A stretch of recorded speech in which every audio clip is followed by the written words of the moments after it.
Today, I'm going to share with you why you care so much about what people think of you. We're going to reveal the possible root cause of why you care so much so that you can finally fix it and finally be free from worrying so much about what other people think. I am someone who's been to therapy twice in my life for social anxiety, and I recently made a breakthrough after a session where I found out one of the main reasons why I have social anxiety and why I ruminate for hours after I've been at a social event worrying about all of the things that I said at that event and what people thought of me. And now that I've done a little bit of further research on it, it's all just starting to make so much sense. So whether you have social anxiety or not, you may relate to this. You may relate to that feeling of worrying about what other people think of you. And at the heart of it, our need for approval and fear of judgment from others is often linked to how we feel about ourselves, our self-worth and our self-love.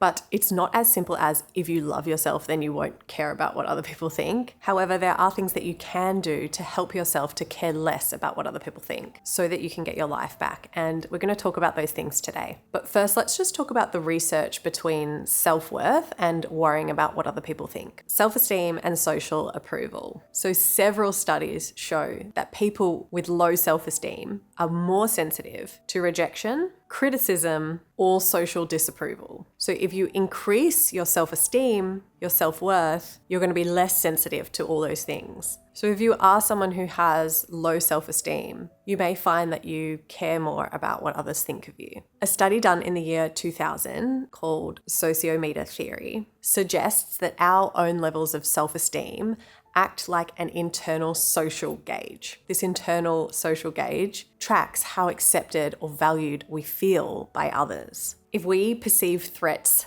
in a social environment, our self-esteem drops, which then triggers anxiety. So yes, people who don't feel secure or worthy inside are often more dependent on outside validation. Fear of negative evaluation. So I love this, right? There is this psychological scale called the fear of negative evaluation scale, which measures exactly how much a person worries about what other people think. Research shows that people with a really high fear of other people's opinions struggle with self-criticism and perfectionism. So they see their worth as tied to performance or appearance rather than just feeling inherently valuable. I like this one a lot, I think probably because I can really relate to it. I've often felt like my worth and my value has been tied to my appearance and my accomplishments. And I think I've been much more aware of this being a conditioning for me over the past year or so.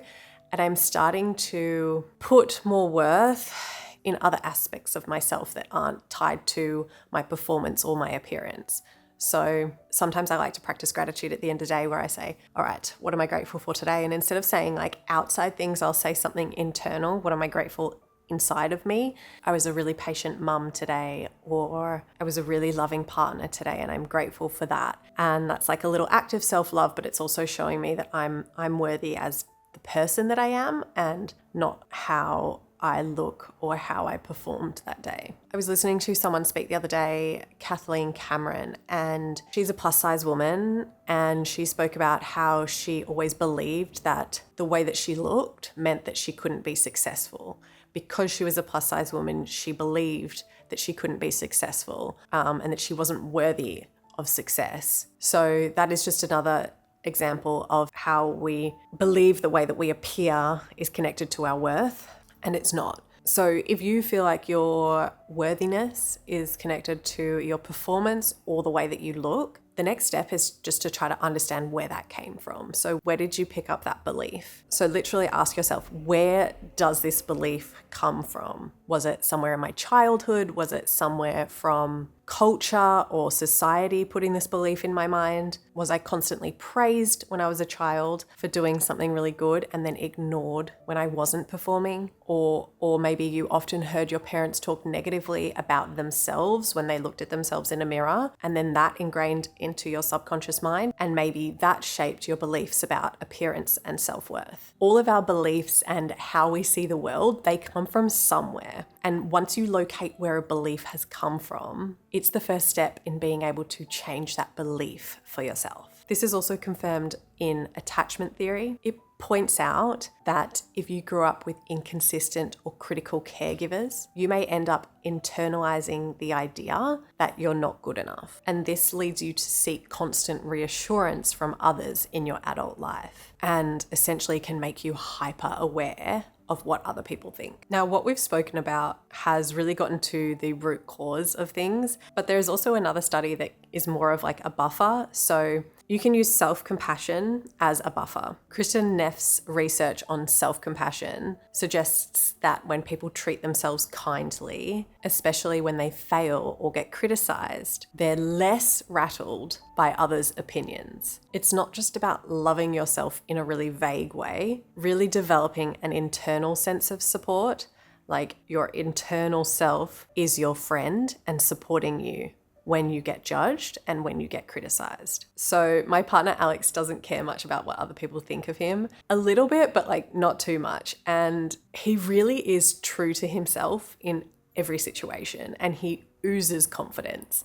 And I really admire that about him. I've always loved that about him. So when I was planning this video, I asked him the other day, I said, what makes you not care so much about what other people think of you? And he said, no one else actually cares that much about you. They care more about themselves. And I thought that was interesting, definitely, and something great to note. But I said to him after that, I said, well, what makes you feel worthy then? Like, what makes you feel worthy? And he began to list off all his achievements. And then I said, okay, well then what if you didn't have any of those achievements? Would you still feel worthy? What would then make you feel worthy? And he said, I just am worthy because I look after myself. Ding, I had a light bulb moment. He said, because I look after myself. Alex has always been great at looking after himself, physically and mentally. He works out, he socializes, and he always gives his brain what his brain needs, whether that's learning or getting entertainment or resting. He lives for himself, but in a non-selfish way, rather in a intentional self-love way. So self-worth is built from looking after yourself. Start looking after yourself properly, and you will begin to feel more worthy. Another really important thing to practice is noticing your inner critic, that voice inside your head that's talking to you. It is there, it's talking to you. Sometimes we just need to get really quiet and listen to it. But that voice is definitely there. And if you have low self-esteem, that voice is likely saying some awful things to you. So notice when it talks and talk back to it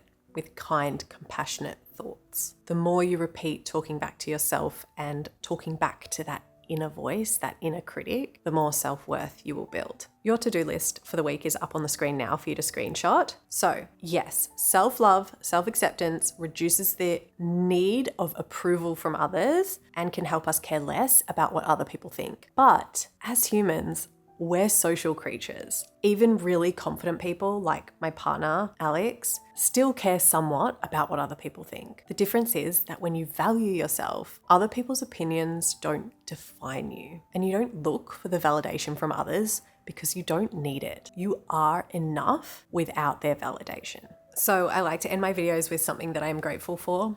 And today I'm grateful for being able to pay our energy bills. I think that having energy to the house is definitely something that we can easily take for granted. So I think that's a nice thing to be grateful for today. I'd love to know, what are you grateful for?